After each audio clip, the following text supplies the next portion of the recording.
Bonjour les amis, j'espère que vous allez bien. Comme vous le savez, on est sur Un jour un métier et on a la chance aujourd'hui d'avoir un écrivain panafricaniste avec nous. Kwakam, je vais le laisser Kwakam autant pour moi. J'espère ne pas avoir dit de grosses bêtises. Ah non, c'est bon. D'accord. Donc je vais le laisser se présenter. C'est un écrivain, un très grand écrivain d'ailleurs. Et donc il a écrit L'Excellence noire et Une lettre à la jeunesse africaine. Lettre à la jeunesse africaine qui est sortie en novembre 2020. D'accord, voilà. Et donc aujourd'hui, on va parler de tout un autre sujet, dans l'une de ses nombreuses passions d'ailleurs, qui est le sport. Il va nous dire un peu ce que c'est, quelle est son importance, quel est son impact dans la vie de tout le monde. Et est-ce qu'on peut en faire un business aussi? Parce qu'ici, on parle également de business, on parle de plein de sujets liés à la jeunesse notamment. Mais avant tout cela, générique.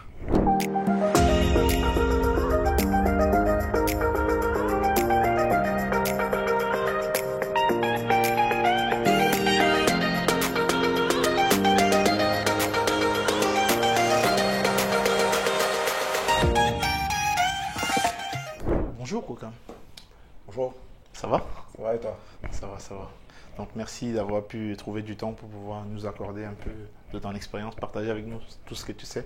Une partie, on va dire. Ouais. Merci pour l'invitation.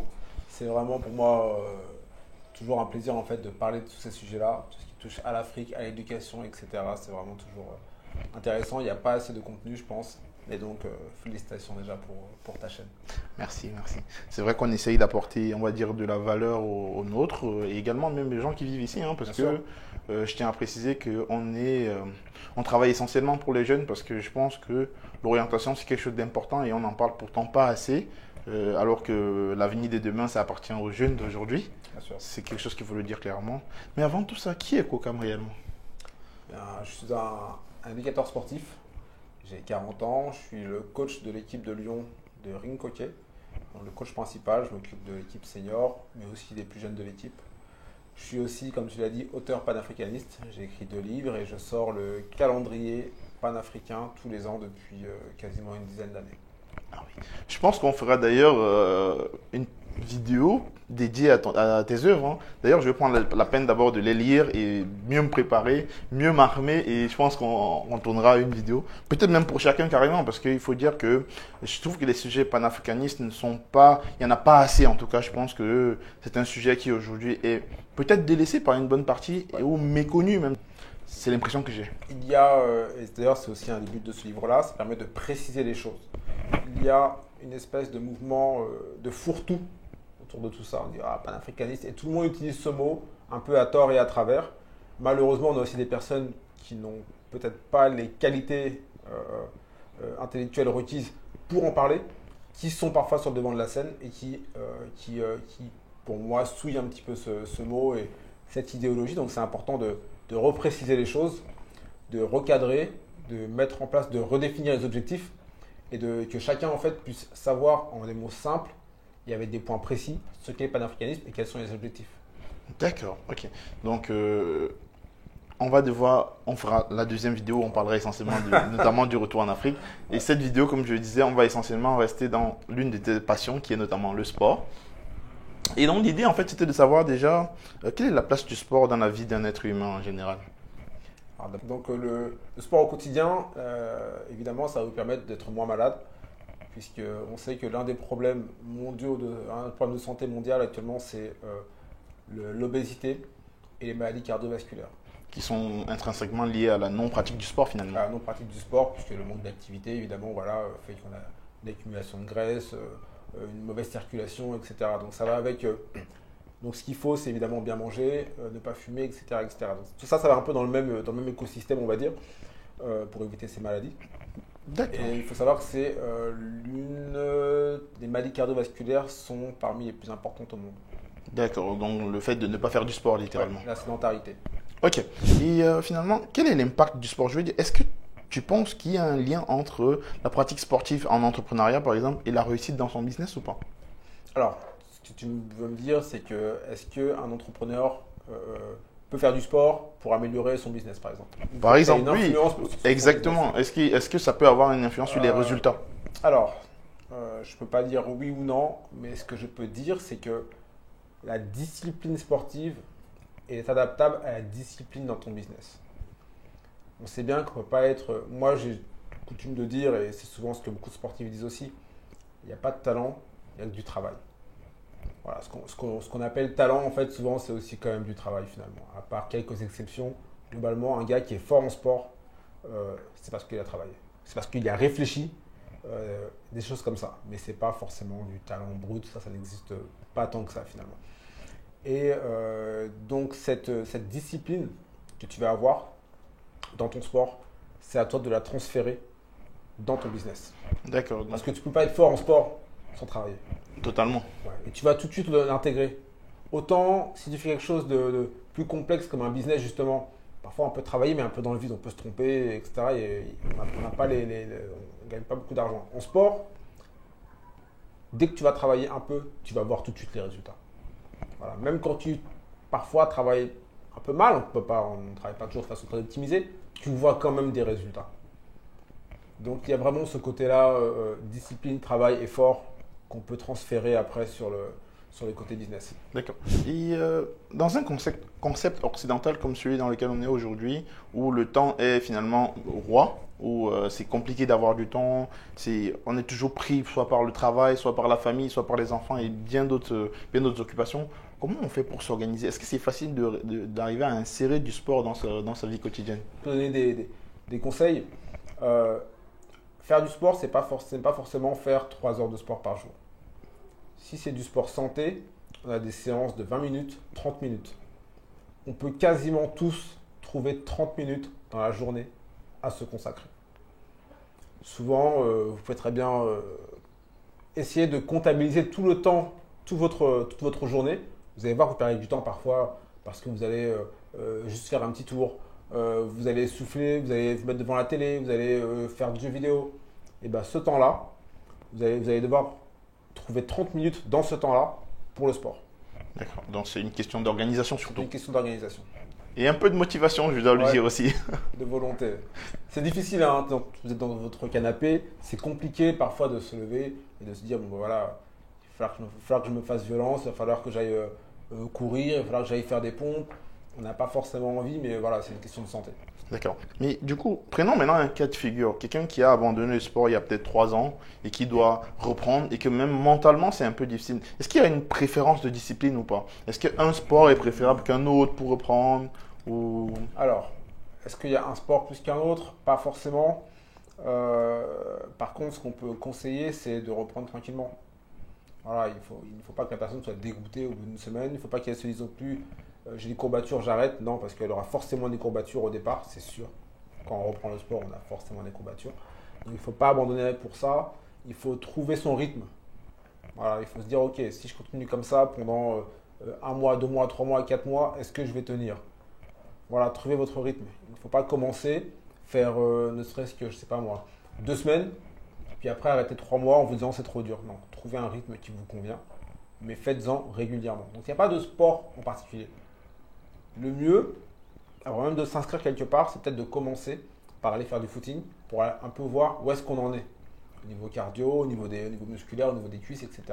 Faire un peu de renforcement à la maison tous les matins ou tous les soirs, vous faites 20 minutes de pompes, abdominaux, etc. pour vous mettre un petit peu à jour. Et puis après, vous pouvez maintenant vous orienter vers un sport. D'accord, donc il n'y a pas de hasard, littéralement. Il faut commencer doucement, travailler progressivement et monter en difficulté. Ouais. Ok, alors, et donc comme je disais, en fait, s'il peut nous parler du sport comme ça, ce n'est pas seulement qu'il est expert dans le domaine, car il a fait des études dans le domaine, il travaille dans le domaine depuis pas mal d'années maintenant, mais également il est chef d'entreprise, car tu as créé une entreprise, j'ai envie de dire comme ça, qui est Quocam Sport et Loisirs. Exactement. Qu'est-ce que c'est? J'ai créé mon entreprise, donc Quocam Sport et Loisirs, c'est une entreprise d'entraînement sportif, d'événementiel et dans l'alimentaire aussi. Donc l'objectif, c'est de toucher à plusieurs filières du sport et essayer d'apporter quelque chose de nouveau, notamment au Cameroun. D'accord, donc c'est situé au Cameroun? C'est ça. D'accord, et c'est qui le public cible? On a plusieurs publics cibles. On a par exemple dans le patinage, puisqu'on a créé 2 clubs de patinage et de hockey, et on compte en créer encore 2 autres l'année prochaine. Là, c'est pour les enfants. Tous les enfants qui ont entre 6 et 15 ans, on les prend en charge avec tout l'entraînement, tout le matériel qui est prêté. Qu'importe la catégorie sociale. Donc on a des clubs. On a un club dans un quartier très populaire et on a un club dans un quartier beaucoup plus huppé. Il y a le coaching personnalisé. Ça, c'est moi qui donnais les cours directement avec une autre personne. On était chacun coach. Et là, pareil, c'est pour un public assez huppé. Et enfin, il y a le coaching de groupe qu'on faisait les samedis et les dimanches. Donc là, on réunissait jusqu'à entre 30 et 70 personnes par séance. Et là, c'était pour le Camerounais moyen, avec un prix abordable pour tout le monde. D'accord. Mais ça me fait me poser une question du roller ou du hockey au Cameroun. Ouais. J'ai encore du mal à imaginer. Ouais, beaucoup de gens ont du mal à imaginer. Et pourtant, puisque moi-même, je suis ancien joueur de première division. Donc j'ai lancé ce projet parce que ça me tenait à cœur depuis toujours. J'ai toujours voulu. En fait, c'était même le cœur de mon entreprise au départ. Mais voilà, il faut aussi se diversifier. Et certes, il faut avoir un rêve, mais il faut aussi réussir à avoir la tête sur les épaules et penser au business de façon plus large. Et donc oui, on a 2 clubs de hockey au Cameroun. On a fait notamment plusieurs journées portes ouvertes dans d'autres écoles. Et il faut savoir que les enfants qu'on a formés, la première année, ont atteint un niveau qui était extraordinaire. Tout le monde était très étonné, hein, des gens qui étaient en Europe, qui voyaient les images, qui avaient été des donateurs de matériel, etc. Ils ont vu des enfants qui, en 6 mois, avaient le niveau d'enfants ici qui se seraient entraînés 2 ans. Ah oui, donc c'est flagrant le différentiel. C'était flagrant, c'était incroyable parce qu'on a des enfants au pays qui... Moi, j'ai tendance à dire toujours que les enfants sont notre meilleure matière première. C'est pas le manganèse, le diamant, non. C'est la valeur humaine, ce sont les enfants. Investir sur l'homme. Investir sur l'homme. Puisque on a des enfants qui ont faim de sport, qui ont faim d'activité, qui ont faim d'encadrement, parce que justement, il y a malheureusement dans nos pays souvent un déficit à ce niveau-là. Donc quand vous apportez ça, vous êtes sûr que les enfants vont avoir... Ça répond directement à une problématique réelle, quoi. Ouais. Et du coup, moi je sais que contrairement par exemple à la France, il y a beaucoup moins de trottoirs bien pensés en Afrique. Comment on fait quand on fait du roller dans un pays par exemple comme au Cameroun où il y a très peu de trottoirs et on sait avec la route, les motos et la route c'est parfois un peu compliqué. Comment ça se passe alors? En fait, comme c'est du hockey, patinage et hockey, c'est dans un espace fermé. Donc on travaille dans les gymnases, dans les cours d'école, etc. L'idée c'est d'avoir des espaces sécurisés. Pour les prochains qu'on va créer, justement, on voudrait collaborer avec des écoles sur des partenariats où on va rénover les sols des cours de récréation de façon à ce que les enfants puissent patiner dans la cour. Directement, mettre en pratique ce qu'ils apprennent finalement. Du coup, selon toi, est-ce que le sport est une niche porteuse finalement? Oui, parce qu'on a beaucoup de branches dans le sport. Parfois on dit le sport, mais il y a beaucoup de branches. On a le secteur éducation, qui est plutôt pour les plus jeunes. On a le secteur sport-santé qui va être maintenant les clubs de fitness, le coaching particulier. Et puis on a le sport business que tout le monde connaît avec les grandes ligues sportives comme la NBA par exemple, des choses comme ça, ou les championnats professionnels de football. Donc maintenant, tout ceci va être générateur de cash, notamment le sport business. Donc il y a encore de l'argent à se faire dans ce domaine-là. Maintenant, c'est aux gens d'innover comme pour tous les domaines. Ce qui compte, c'est l'innovation. Plus il y a l'innovation, évidemment, plus la personne qui va innover va pouvoir se faire des gains. On a, par exemple, l'UFC qui a complètement, si je puis dire, phagocyté le milieu des arts martiaux, même pas du MMA, des arts martiaux, quoi. Des sports de combat, littéralement. Tous les sports de combat, à côté aucune organisation de sport de combat, ou quasiment, c'était les grosses entreprises de boxe, on va dire, ils peuvent rivaliser avec l'UFC. Et actuellement, en termes d'image, c'est complètement l'entreprise numéro 1. Il n'y a que l'UFC de toute façon dans ce domaine. Il n'y a que l'UFC qui phagocyte toute la chose. Donc vraiment, il y a de l'argent encore à se faire pour parler crûment, il y a de l'argent à se faire encore dans le sport, dans l'événementiel. Il y a des marchés encore à créer. Là, on parle d'Europe, j'ai parlé de la NBA, de l'UFC, mais on peut aller plus loin que ça, puisqu'il y a d'autres continents aussi. On peut très bien créer des nouveaux championnats, il faut trouver le bon business plan, le bon business model aussi, par rapport à la réalité locale, pour pouvoir créer quelque chose sur place qui va générer aussi du cash. Les réalités, il faut bien comprendre qu'une réalité américaine, ce n'est pas la réalité française. La réalité française, ce n'est pas la réalité congolaise. Et à chaque fois, il faut comprendre ce qui va marcher sur place. Il faut y aller, il faut lire l'environnement, l'analyser pour trouver la bonne place. Et comme dans beaucoup de pays du monde, finalement, le sport n'est pas encore finalement n'est pas encore développé, n'est pas encore mature, si je puis dire, eh ben, Il y a il toujours y a encore de la place. il y a encore de la place. Ok, prenons un exemple tout simple au Cameroun aujourd'hui. Si tu ne faisais pas du hockey ou du roller, qu'est-ce que tu aurais fait comme sport? Je veux dire, dans quoi est-ce que tu aurais investi? Alors, il faut savoir que je donne des cours de CrossFit au Cameroun, donc cross-training. On avait créé 2 clubs, un grand public, voilà, où les gens ont pu apprendre des mouvements de base d'haltérophilie, des mouvements de base de musculation. On a associé tout ça à du cardio. Cross-training, en fait, c'est en gros, hein, parce que c'est pas tout à fait ça, mais en gros, on va mélanger plusieurs composantes sportives. Musculation, haltérophilie, merci, gymnastique, athlétisme. Tu prends tout ça, tu mélanges et tu fais des séances avec tout ça. D'accord? Donc, ça a bien marché. Et c'est vrai qu'aujourd'hui, ouvrir une salle bien plus professionnelle de cross-training au Cameroun, c'est quelque chose qui m'intéresse vraiment. D'accord. Donc, vous avez entendu, si vous êtes intéressé par ce genre de business, vous savez qu'est-ce qui reste, enfin, vous savez ce qu'il vous reste à faire, en tout cas dans le domaine. Et maintenant, du coup, si quelqu'un voudrait finalement en faire un business dans le sport, quels sont les conseils que tu lui donnerais aujourd'hui maintenant que tu as essayé, tu as une entreprise qui tourne depuis pas mal de temps, qu'est-ce que tu lui dirais, qu'est-ce que tu lui donnerais comme conseil? Qu'est-ce que je lui dirais? Alors d'abord, ça dépend de son âge, ça dépend de ce qu'il en est dans sa vie. Si je parlais par exemple à un étudiant ou mieux encore à un lycéen, je lui demanderais clairement qu'est-ce qu'il veut faire dans le sport. Il ne faut pas juste qu'il me dise je veux faire quelque chose dans le sport, parce que ça ne veut rien dire. J'ai dit des branches tout à l'heure, j'ai dit il y a le business, il y a l'éducation, il y a même le sport pour le sport adapté pour handicapés. Enfin, il y a plein de choses. Il y a plein de choses. Il y a faire du C'est très vaste. social. Voilà, il y a beaucoup de choses.